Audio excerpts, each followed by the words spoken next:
मदारिस जिंदाबाद, मेरे मदारिस जिंदाबाद, दीनी मदारिस जिंदाबाद, मेरे मदारिस जिंदाबाद। दिया है अमन का पैगाम ये दीनी मदारिस ने, दिया है अमन का पैगाम ये दीनी मदारिस ने, दिया है अमन का पैगाम ये दीनी मदारिस ने, दिया है अमन का पैगाम ये दीनी मदारिस ने।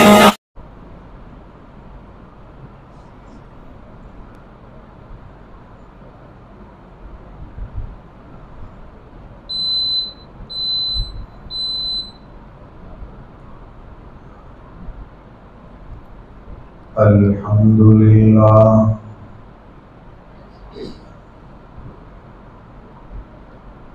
अल्हम्दुलिल्लाहिल्लज़ी हदाना लिहादा वमा कुन्ना लिनहतदिया लौला अन हदानल्लाह।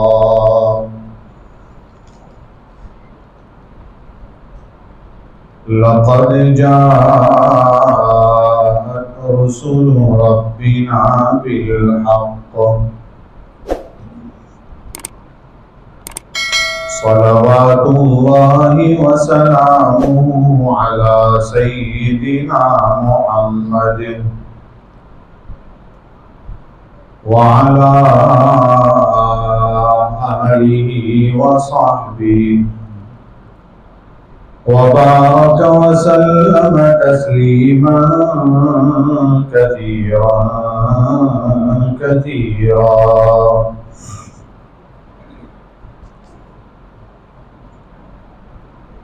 अम्मा बाद अऊज़ु बिल्लाहि मिनश शैतानिर रजीम। बिस्मिल्लाहिर रहमानिर रहीम।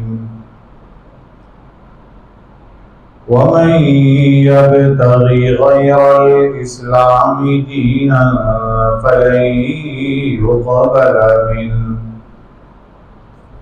वहुवा फिल आखिरति मिनल खासिरीन। सदक़ल्लाहुल अज़ीम। एक बार दुरूद पाक पढ़ें। अल्लाहुम्मा सल्लि अला सय्यिदिना मुहम्मदिन व अला आलि सय्यिदिना मुहम्मदिन व अस्हाबिही व अज़वाजिही व बारिक व सल्लिम।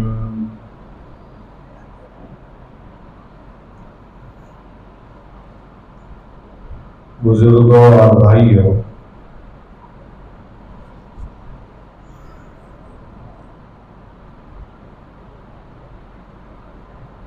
सन हिजरी 6 में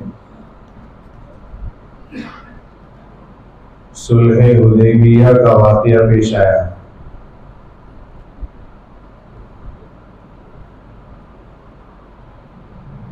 नबी करीम सल्लल्लाहु अलैहि वसल्लम जब दुनिया में तशरीफ लाए और जब आपको नबी बनाया गया, उसके बाद आप दीन की जिम्मेदारी निभाते निभाते आप जानते हैं एक बार आपको हिजरत करनी पड़ी। और जब हिजरत कर ली आपने,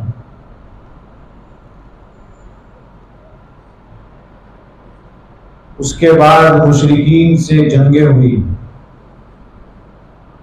बदर पेश आई, ओहद की लड़ाई हुई,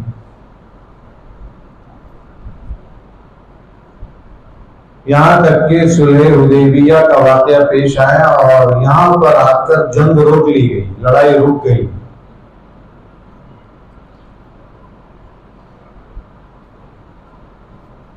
और चूंकि आप जंगों में मसरूफ थे, इस वजह से नबी करीम सल्लल्लाहु अलैहि वसल्लम, चूंकि आप आलमी नबी हैं,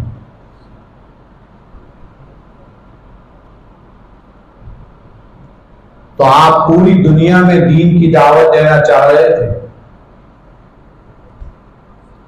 वो अब तक दीन की दावत नहीं पहुंचा पा रहे थे।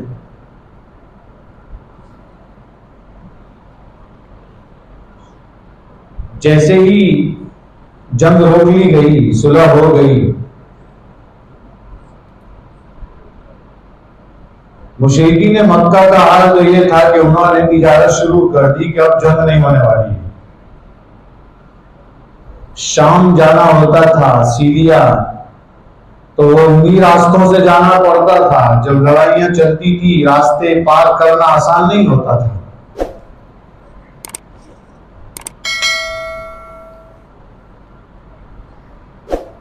लेकिन जैसे ही ये कॉम्प्रोमाइज हो गया, सुलह हो गई, उसके बाद वहां से जाना आसान हो गया, तो मुशरिकीन तिजारत में लग गए।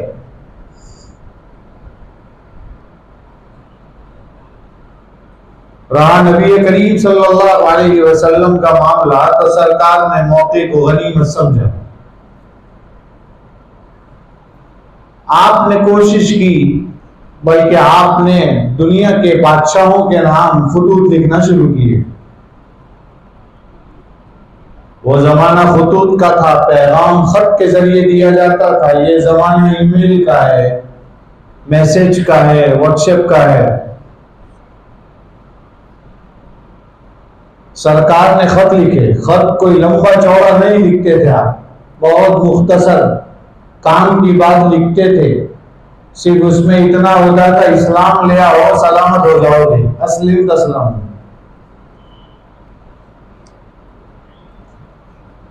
बड़े बड़े लोगों के नाम खत लिखे। उनमें उस जमाने में जो सुपर पावर समझी जाती थी, वो दो हुकूमतें थी, एक थी ईरान और एक थी रोम। आज भी ऐसे दो लोगों को, दो मुल्कों को सुपर पावर कहा जाता है।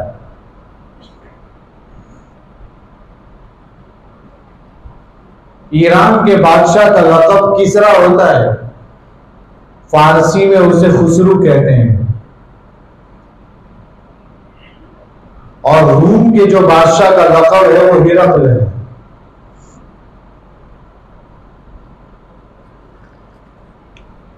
जिन लोगों को खुतूत लिखे, जिन बादशाहों को, जो सहाबा किराम उस खत को लेकर जाते थे, उस जमाने में बादशाह को डायरेक्ट खत नहीं दे सकते थे। वो ये समझते थे हमारी शान में गुस्ताखी। तो वास्ते से, ताल्लुकात के जरिए से, किसी आदमी के वास्ते से खत बादशाह तक पहुंचता था, डायरेक्ट उनसे नहीं पहुंचा सकते थे।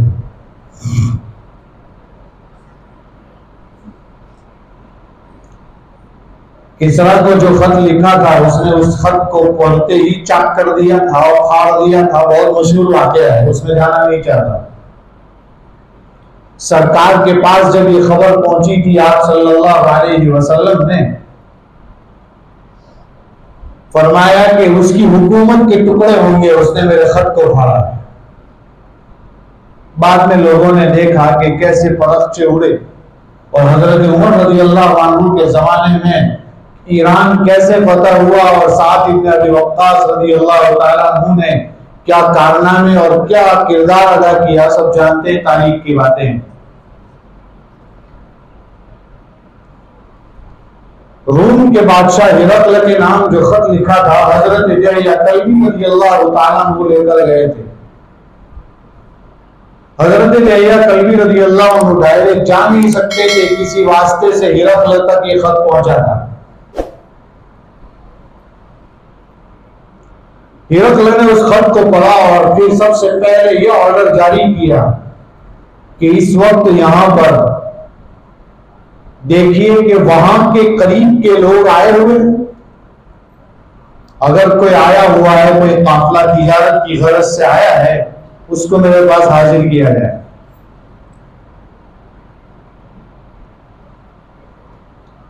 तो लोगों ने तहकीक की तो अबू सुफियान, जो उस वक्त हजरत नहीं बने थे, अभी मुसलमान नहीं हुए थे, बाद में मुसलमान हुए फतेह मक्का के वक्त, ये अबू सुफियान अपने काफिले के साथ तिजारत की गरज से आए होंगे। कहा कि आपको बादशाह सलामत बुला रहे हैं। बादशाह ने बुलाया है, पूरा काफिला पहुंचा। बादशाह ने एक ऐलान यहां ये किया।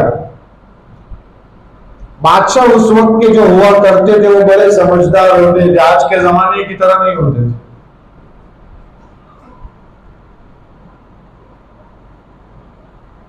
बुलाया और पहला सवाल ये किया कि तुम में कौन है जिन्होंने ये मुझे खत लिखा है जो नबूवत का दावा कर रहा है, उसके खानदान के एतबार से करीबी हो सबसे ज्यादा कोई है इसमें? अबू सुफियान खड़े हो गए, वही लश्कर के अमीर भी थे। उन्होंने कहा मैं हूं, सरकार के खानदान से ज्यादा करीब हूं। कहा आप आगे आ जाओ। सब पीछे हैं, अबू सुफियान आगे हैं। और फिर बादशाह ने सवाल शुरू किए। पहला सवाल ये किया कि उनके हाथ पर जो लोग ईमान लाते हैं, उनकी बात जो मानते हैं, वो गरीब होते हैं या मालदार होते हैं? ये पहला सवाल किया।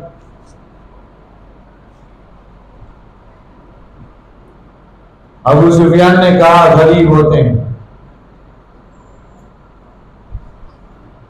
हजरत बिलाल, हजरत अम्मार, हजरत खब्बाब, हजरत सुहैब रूमी रज़ी अल्लाह अन्हु, गुलाम और गरीब यही लोग होते हैं।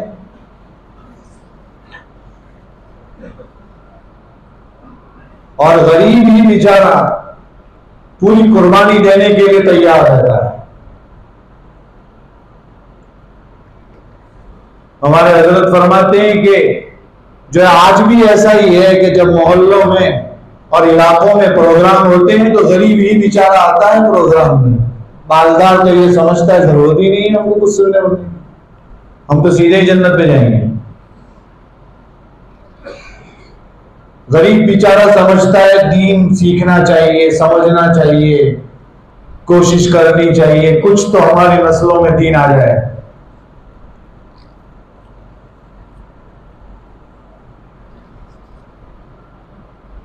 दूसरा सवाल ये किया वो दावत क्या देते हैं?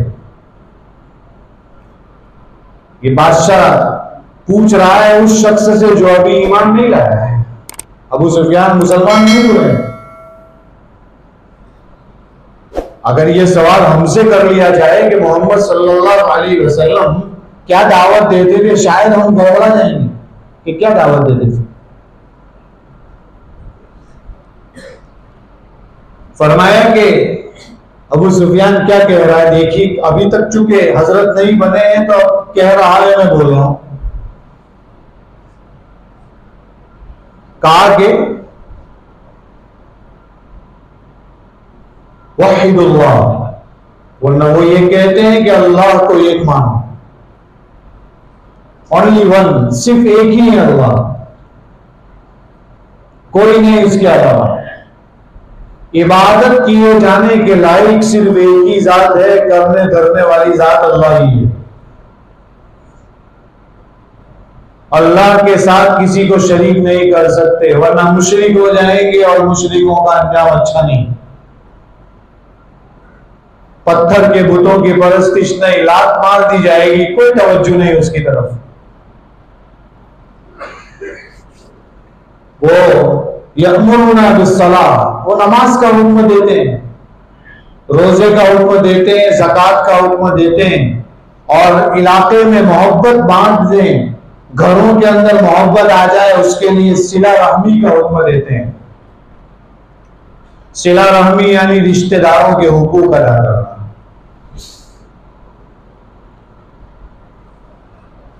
बहुत सारी बातें वो कहते चले गए, इन चीजों का हुक्म देते हैं।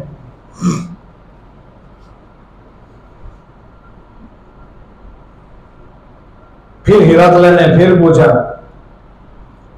जो एक बार ईमान ले आता है क्या वो वापस लौटता है?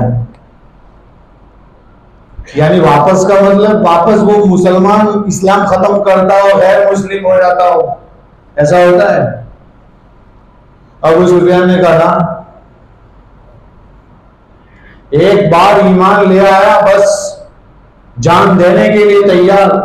हजरत बिलाल तपती हुई रेत में पत्थर खा रहे हैं, उनकी पीठ को तापा जा रहा है, तपिश से परेशान है। हजरत खब्बाब की हड्डी दिख रही है, इतना चमड़ी पूरी जल गई है। कुर्बानियां देते हैं लेकिन दोबारा इस्लाम नहीं छोड़ते। ये इस्लाम की खूबी है, एक बार इस्लाम मिल जाता है तो ईमान में और इस्लाम में इतनी खूबियां हैं, इतने कमालात है, क्यों जाएगा दोबारा? कभी नहीं लौटेगा वो, किधर भी नहीं जाएगा, उधर भी नहीं जाएगा, इस्लाम ही में रहेगा। आजकल हालात ऐसे ही हैं। लोगों ने सस्ता समझ लिया है कि किसी को भी पकड़कर इस्लाम से फेर दो, हटा दो। आए दिन सोशल मीडिया पर वाकयात आते हैं, फला लड़की गैर मुस्लिम के साथ चली गई और इस्लाम से बरगश्ता हो गई, फिर गई। 2-4 वाकये सही होंगे लेकिन 8 लाख, 6 लाख, 10 लाख उसकी कोई हकीकत नहीं है। उसमें कितनी बातें गलत भी होती है।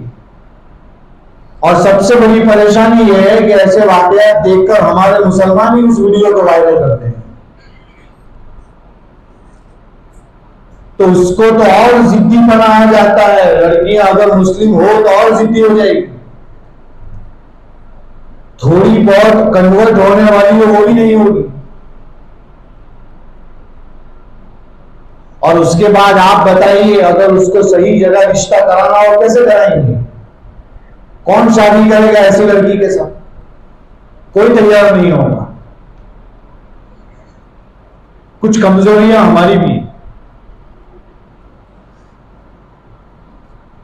बाकी ये उसूल है पहले से चला आ रहा है, एक के बाद एक के बाद एक बार आते हैं का कितने का तादाद बढ़ती जा रही है। वो अबू सुफियान कह रहे हैं अल्लाह के रसूल सल्लल्लाहु अलैहि वसल्लम के बारे में, क्या हर दिन हर महीने तादाद बढ़ती जा रही है मुसलमानों की। जैसे कब्रिस्तान में एक के बाद बढ़ते जा रहे हैं। बस्ती तो असल वही है कब्रिस्तान में। जुनैद बगदादी रहमतुल्लाह अलैहि से पूछा, बस्ती कहां है बताओ, तो कब्रिस्तान का रास्ता बताया, वो बस्ती है। का वो बस्ती है? का जी हाँ, जो एक बार जाता है वापस नहीं आता, इसलिए वो बस्ती है। यहां से लोग खाली हो रहे हैं और जा वहीं रहे हैं। जो जनाजा उधर गया वो वहां से लौट कर नहीं आया दोबारा। ये बस्ती है, यहां यही हाल, तादाद बढ़ती जा रही है। जितनी गैर मुस्लिम लड़कियों की बात, मुसलमान लड़कियों की गैर मुस्लिम के साथ जाने की बात और इस्लाम से फिरने की बात है, उससे कहीं ज्यादा ये आपको मिलेगा कि गैर मुस्लिम लड़का मुसलमान लड़की के पास आता है तो मुसलमान हो जाता है, या गैर मुस्लिम लड़की मुसलमान के साथ आती है और मुसलमान हो जाती है। ये तो इस्लाम की फितरत है। कुदरत ने लचक दी है, उतना ही उभरेगा जितना के दबाएंगे। कुरान कई बार जलाया गया, कोई फर्क नहीं पड़ता। जिस साल कुरान करीम को जलाया गया, कुरान की बुनियाद पर ईमान लाने वालों की तादाद उस साल बढ़ गई।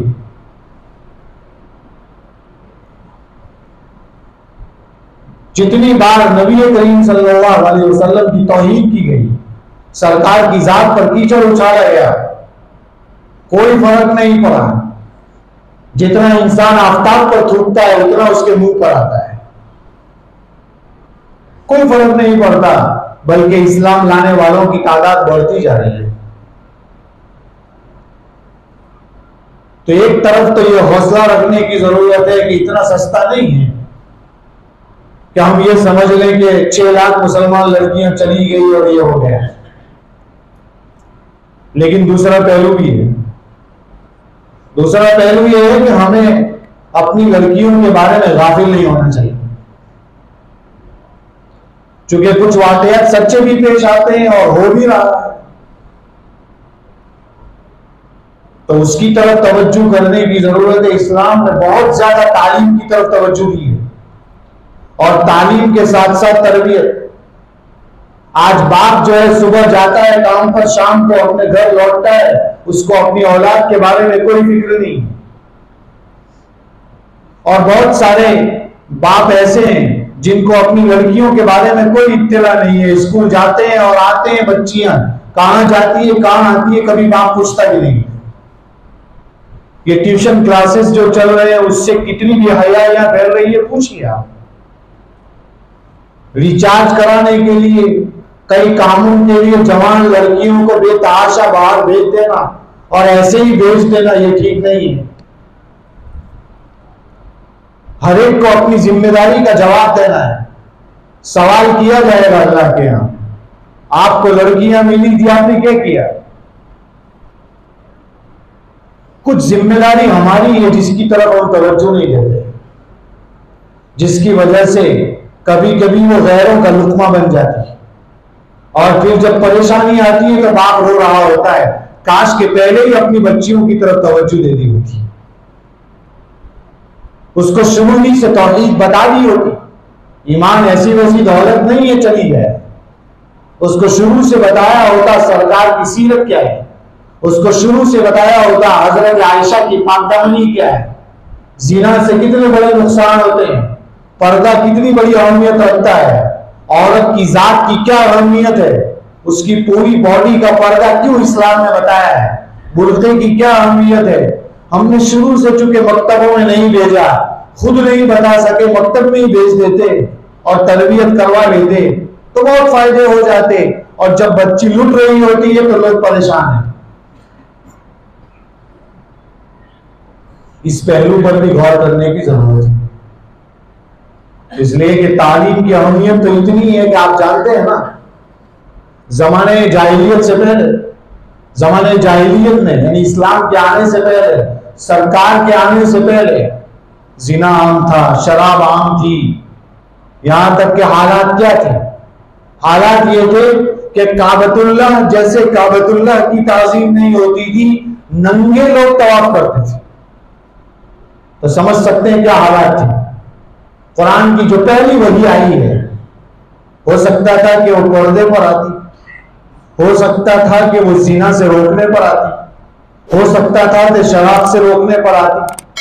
लेकिन कुरान की पहली 5 आयतें जो आई है उसमें आप देख सकते हैं, किताबुल्लाह में पहली आयत अल्लाह की किताब में जो आई है इक़रा, और इक़रा का मतलब ही है कि तालीम हासिल कीजिए, पढ़िए।